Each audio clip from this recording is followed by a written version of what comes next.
Should be recording. There we go. Okay, thank you, Patrick.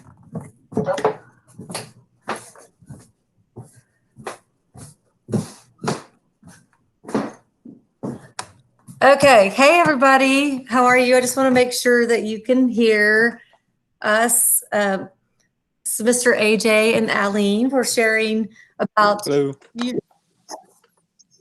Pardon? Oh, hey, good. How are you? I'm sorry, keep going, Elaine. I'm sorry I interrupted you. My apologies. That's okay. No, I did want to make sure that the speaker was working fine. And AJ from Pont City Market, music teacher, and I are going to share some great information today about the importance of music in early childhood education and development, and then some great activities for home. And I think we all know that music is a really important part of our culture and our day-to-day experiences, and it's really an important part of development. We all really enjoy music in so many aspects of our lives, and music evokes memories and experiences that are stored in our brains. And we have music around holidays and celebrations, and throughout school and traveling to and from school and all those kind of fun things. So music can be energizing or it can be calming and soothing. Our babies hear and feel music even in utero during development. And then we see young babies who are clapping their hands and bouncing and swaying back and forth. And it's, a lot of fun to see babies start to, enjoy and appreciate music. And that just continues throughout their life. So it's true. Music has a magical power beyond words. There are so many benefits to music, and we don't necessarily think about how music profoundly affects development in early childhood. Musical experiences have been shown in research studies to accelerate brain development, particularly in the areas of learning language and reading skills. But music also promotes school readiness skills and really in all of the domains of early childhood, but motor skills, social emotional skills, and cognition. Studies have shown about learning to play a musical instrument can improve a child's ability to learn math skills, and has shown positive differences even in SAT scores.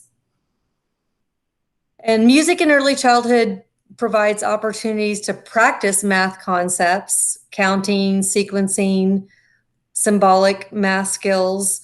And if we think of even songs like Five Little Monkeys Jumping on the Bed and 1, 2, Buckle My Shoe, a lot of the things that you as parents grew up experiencing, don't really always think about how these really reinforce a lot of math and language concepts. And your children often want to hear the same songs over and over. We talk about how they want to hear the same books over and over. And this is really a good thing. It strengthens connections in the brain that help children learn, and that repetition helps children find their personal tempo, their ability to feel and express a steady beat. And this has even correlated in research studies with achievement test scores in grades 1 and 2. The repetition also helps young children anticipate patterns. Songs that you grew up with, like Old MacDonald Had a Farm and Pop Goes the Weasel, and even today, as we've heard Baby Shark over and over again, it's even made its way into modern culture. But children and adults both love songs that we can easily memorize, and the repetition is good for children. Both children and adults enjoy music that resonates with them on an emotional level. We look for songs that help us express what we are currently feeling. Children learn emotional words through music to describe their feelings and their own emotional experiences. These are, new concepts for them, and matching those feeling words to their own emotions. So music can help them build confidence. They're able to have this impact on the world themselves, this, cause effect and making something happen and mastering using an instrument or mastering just a pattern on an instrument, learning when it's their time to chime in and take their turn with a friend and sharing an instrument, playing songs and using different musical styles from their own home culture. This can help create continuity between home and school. It definitely validates the child's language and culture, and it can also be a great avenue for helping a child get comfortable and feel safe and connected outside their home. Singing to babies is so important. Even if you don't think you're a very good singer, sing anyway. It's soothing. It helps children know where certain things, certain things are happening. If you sing the same song at bedtime or at bath time or around brushing teeth, you can make up your own silly songs. It can also help a child comply if they're feeling a little resistant to the transition that you're trying to make. Even babies anticipate being touched around, a diaper change or a feeding with, using the same music and songs. So it can definitely be soothing and comforting for them. It can make them feel safe and secure, or it can be, even, silly and fun and a great way to have that back and forth turn taking and laughing and communicating with each other. And again, it helps build those brain connections, and they even recognize the melody of a particular song long before they understand the words. And as they grow and get a little bit bigger, toddlers understand the words long before they're able to say them. And the repetition and the particular hand gestures and expression helps their ability to imitate and build language. And imitation is a very important skill for a toddler.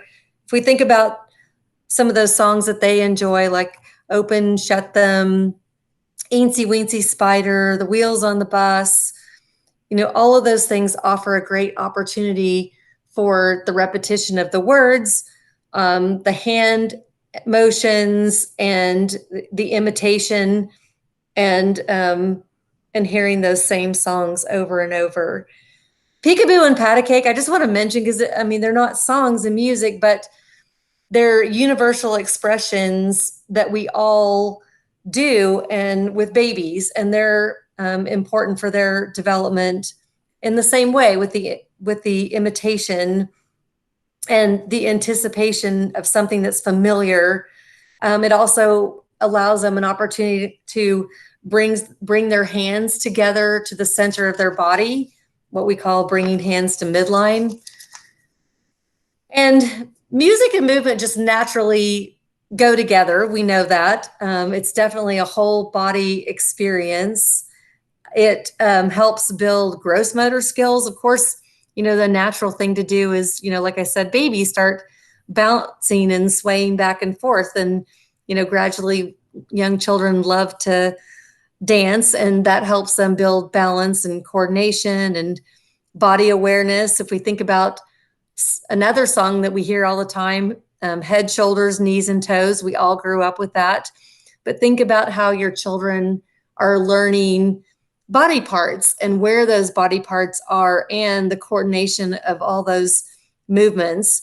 They're also building their fine motor skills by using their small muscles, even for, instruments, their hands and their fingers, but even in songs and music like Where is Thumpkin, or again, Open, Shut Them. And then of course, like their oral motor muscles, there's a lot of muscles around the mouth, and singing is a great way to develop those muscles. Music and movement also supports the development of bilateral coordination. This is a child's ability to use both sides of their body together. I mentioned, pat a cake and bringing hands together at midline. And then bilateral coordination requires both sides of the brain to communicate, to coordinate the body's movement. So, for example, when your child's marching, or they might be asked to march and tap their right hand to their left knee and then tap their left hand to their right knee. Or if they're playing the piano, or they're playing the bells or the sound cylinders, or other, fun movement activities that give them an opportunity to develop that bilateral coordination. That's a very important school readiness skill for academic skills later, like reading and writing.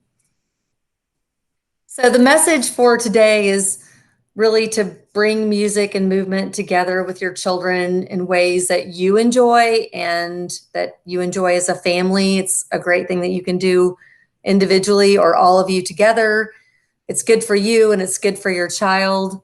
And, of course, everyone enjoys music in so many ways, whether it's energizing or calming. And Mr. AJ is going to share some additional music and movement activities. And then we both referenced in regard to the studies that we've shared today in the reference list, but I'll let him take it away. All right, thank you, Eileen. Hi, if I haven't met everyone here, my name is AJ. Like Eileen said, I teach music at the Ponce City Market campus. I've been here a little over 3 years now. So in front of you now is a list of activities. On the left, we have more of the movement-based activities. On the right, we have the vocal and songs. I'm actually going to start with the right side first. As Eileen covered earlier, children's songs like Wheels on the Bus, Itsy Bitsy Spider, Old MacDonald, and the Kookaburra song, which is an Australian children's song, are great for language development, repetition, pattern recognition, things like that. And a lot of parents are more comfortable with those kind of songs because they're like the traditional children's songs to listen to. So everyone's usually pretty calm and easygoing with listening to Itsy Bitsy Spider in the car or at home. But there are some other songs that you can either find, create, or listen to that are also completely acceptable and fine for children. And one of those, which is similar to the Head, Shoulder, Knees, Toes, are songs about animal sounds or your senses. Which I've written to that I sing to the children here at Suzuki, but also like Old MacDonald is a good example. The animal song that I sing isn't limited to a farm, and so it can have a lot more different kinds of animal noises in them, and it's always encouraging to have the children to make these sounds, obviously. So you want to, have them oink and cluck and bark and trumpet like an elephant and grunt and all these kind of things. It's actually quite nice in October when things get a little, spooky. We might add like a ghost and what does a ghost sound like or something like that. Next would be a musical story. Now you could tell this yourself to your children, or you can make it more interactive as a family or as a group activity, which basically you are your own Foley artist for a story. So if you don't know what Foley is, it's like the special effects sounds that people use in films and movies. So like the most probably recognizable one I could think of is like the lightsaber, and then like boom, boom, boom. That's all Foley sound. So I have created a story about some different animals and things happen to them throughout the day. So there's a puppy that goes up and down a set of stairs. And so I take a xylophone, or I'll do it on the piano, and the puppy goes up the stairs and then down the stairs. I have an instrument called a cabasa, which is a rhythm percussion instrument that you can shake or roll across your palm. It sounds like a snake rattle. I have rain sticks and thunder tubes that I use to make a storm sound. So you can just kind of incorporate all these elements with any instruments that you might have at home. Drums are really good for making different kinds of thunder. Bells are really good for like, oh, the bell chimed, it's time for us to go and do something else. But it's fun to get creative with these and to honestly ask your children to help with them, because the stories that they can create are wonderful and fascinating usually. And finally is popular music. Now, some people have mixed feelings about playing things, that are like on the radio for children versus, like I said, the traditional songs, children's songs.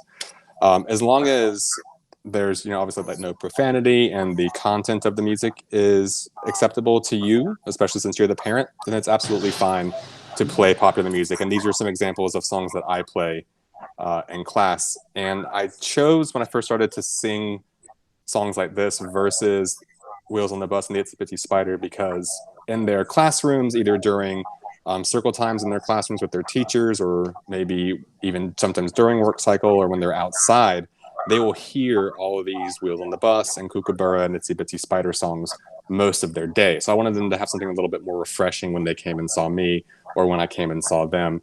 So, Three Little Birds, the Bob Marley song, Yellow Submarine by the Beatles, What a Wonderful World. I don't remember the original writer, but the Louis Armstrong. And then Over the Rainbow, I do the version by Israel Kamakawawile, I think is how you pronounce his name. He was a Hawaiian ukulele player and singer. So that's a lot of the kind of verbal and language ideas with using different songs. And like Eileen said, these songs repeat. They all have different vocabulary in them, so children can learn new vocabulary to add to their repertoire, and they learn this kind of pattern recognition of, okay, we have like a verse, and then he sings this part, and then he sings a little bit different part, and then sings that part. So you can learn some of those early math skills about sequencing from listening to songs. And let's go to the left then, about some of our more movement-based activities. So the first and probably most popular one that I do is freeze dance. If you are musically inclined and you want to do this at home, feel free to play an instrument. If not, you can use, Spotify or something like that. But real performance is always better than something coming through a speaker, because then the children can see where the music really comes from. It's hard to say, oh, someone's playing guitar, and then point to a set of speakers, on the counter. That's kind of hard for them to imagine. But seeing you, or even an image of someone playing a guitar, is much easier for them to understand.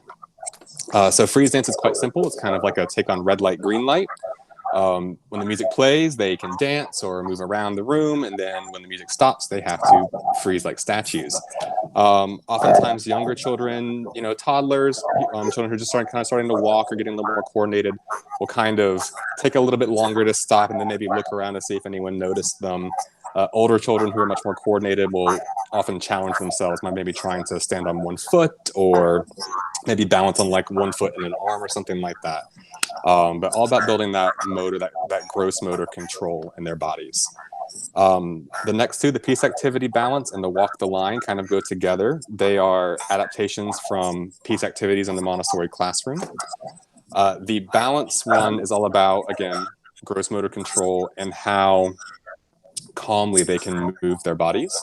So the idea being, you would find a generally loud instrument like a bell or a tambourine or something that if you moved it would make some noise, and putting on some gentle music that is relaxing, and having yourself and the children walk in either a circle or maybe a path through the house or something like that, and trying to keep their instruments as quiet as possible, which is where the peacefulness comes in. They're trying to find that silence can actually be quite an enjoyable experience, and that they can generate that, and then they can enjoy the silence that they can create. The walk the line is more about physical expression, and it uses different types of music in it for different steps. So maybe you have a slower,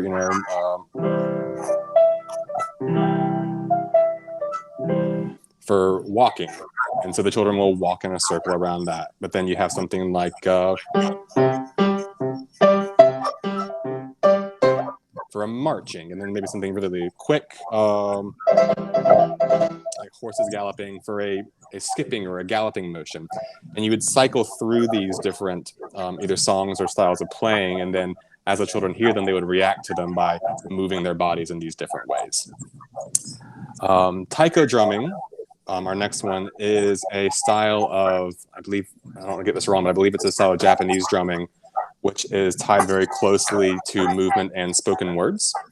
And so I do a very, very simple version of this with just 4 or 5 words, and each word has a different rhythm associated with it. So for example, 2 of the words are don and doko. So you would have don and doko, just 1 clap and 2 claps. You can also do this with different fruit. So apple, grape, watermelon, pineapple for triplets for 3 claps. And so it's a way for you to string together different words and phrases, and then add a rhythm to that and a movement element to it. Solfege singing kind of ties into that taiko drumming, but instead of doing a rhythm exercise, it's a voice exercise. And it has movement associated with it as well. It's a Kodali music training method. that basically you start singing a scale, and at the lowest note, your hand begins down by the floor. And by the time you get to the highest note, your hand is way above your head. So they kind of associate this idea of singing higher and lower pitches with moving their body up and down, and kind of really start to tie that together. And then each note that they sing has an associated hand sign. So they can associate, oh, the note do is always this, and then re and mi and fa. So they can make those connections, and it makes them learning singing scales and singing in pitch easier later on. And finally, the last activity that you can do at home is learn an instrument with your child, or if they are learning one at school or at lessons, try and be actively involved in those lessons. It's a really important thing, especially for practicing at home for children, that they have parental involvement to kind of guide them through a practice session as far as like what to do and what should I accomplish today and how long and these kind of things. Because I'm sure if any of you played instruments like I did as a child, your parent would just say, you know, I don't hear you practicing, go and practice in your room. And then you'd shut the door for 30 or 45 minutes and just kind of mess around and then come back out and say, I'm done. And they say, I didn't hear anything. So you have to go back in for another half an hour. But I do know several parents have learned ukulele with their children because they've taken it with me at school and have really enjoyed it, because it's also rewarding for you to learn a new skill. And I know that all the times people are stuck at home for long periods of time, either on the weekend or we can't really travel. So this is kind of a good time to do something like that. And that is the end of the activities that I've brought up for today. There are certainly more, but I think these are some really good basic ones to start with. Thank you.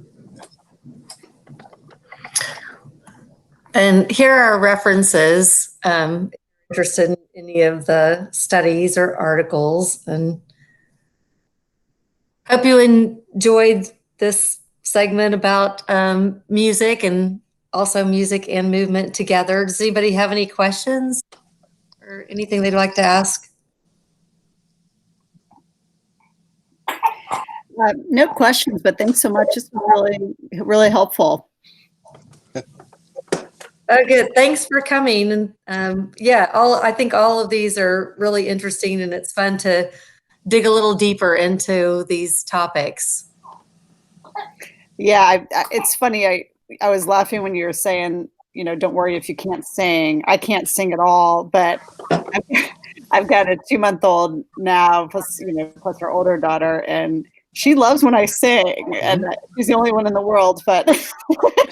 Oh, yes, man. And I mean, before I started working here as a teacher, I was always an instrumentalist and never sang myself except for what I had to in school. So I had to very, very quickly learn how to sing good enough to make it passable for these children to enjoy it. So it's definitely very doable. I'm sure you do a wonderful job. Oh, well, it's been fun. Our 2.5-year-old has started making up songs with her dad about, just getting dressed in the morning and things like that. And it's just been fun to see.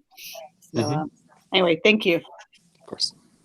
Thank you. I'm with you on the singing. I didn't really feel like that was my greatest attribute, but we did it anyway. And That's right. No one's ever complained. Yeah, so enjoy. That's very sweet that you have a little one, and to hear this information, how it's so good for babies too. And I love hearing that you're making up your own little songs around those routines, because I think that's really helpful as well. Well, thanks so much, everybody, and AJ, and take care. Great session today. Thank you. Thank you. Bye, everybody. Thank you.